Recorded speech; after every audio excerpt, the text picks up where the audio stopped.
কি গন্ধ! পচা, এই বিড়ির প্যাকেটটা তোকে কে দিয়েছে? একটা বিড়িখোর বুড়ি। বিড়িখোর বুড়ি?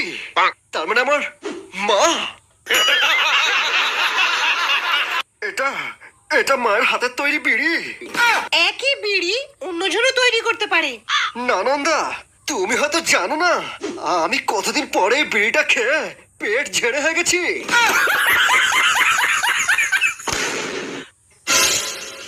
মা,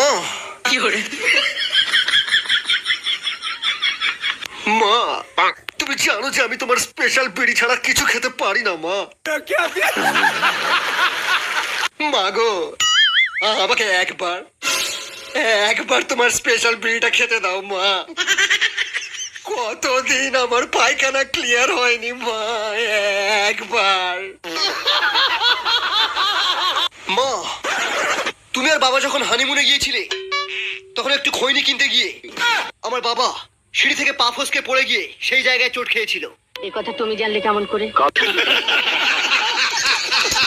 কাল রাতে বাবা আমার স্বপ্নে এসে বলে গেছেন, আরো বলে গেছেন, বাবা আমার হওয়ার জন্য পাড়ার সমস্ত বিড়িখোরদেরকে একটা করে শান্তি বিড়ির প্যাকেট কিনে দেওয়ার মানত করেছিলেন, কিন্তু বাবা তা দেননি। এখন এই বিড়িখোরগুলো আমাদেরকে শ্রাপ দিয়েছে, বলেছে এই রাজমহলে সবার পায়খানা বন্ধ হয়ে যাবে, বুকে গ্যাস উঠে সবাই মারা যাবে। ও মাই গড! সারাদিনে কটা বিমল খাস? আরে বিমল খেলে মনে হবে পৃথিবীর সব নেশা ছেড়ে দিই। আরে আমি তো হাত দিয়ে যাওয়ার আগেই 10-15 প্যাকেট মেরে দিই। বাবা, আমার বাইকে তেল শেষ হয়ে গেছে। কাল তো 50 টাকা দিলাম। 50 টাকা? থু, শালা 50 টাকা তেল তো রাস্তার জামিতেই শেষ হয়ে যায়। পেট্রোলের দাম অনেক বেড়ে গেছে, তোকে আর বাইকই চালাতে দেবো না। আরে দরকার নেই তোমার বাইকের, আজ থেকে আমি টোটো কিনে চালাবো, নিজের টাকায় বাইক কিনবো।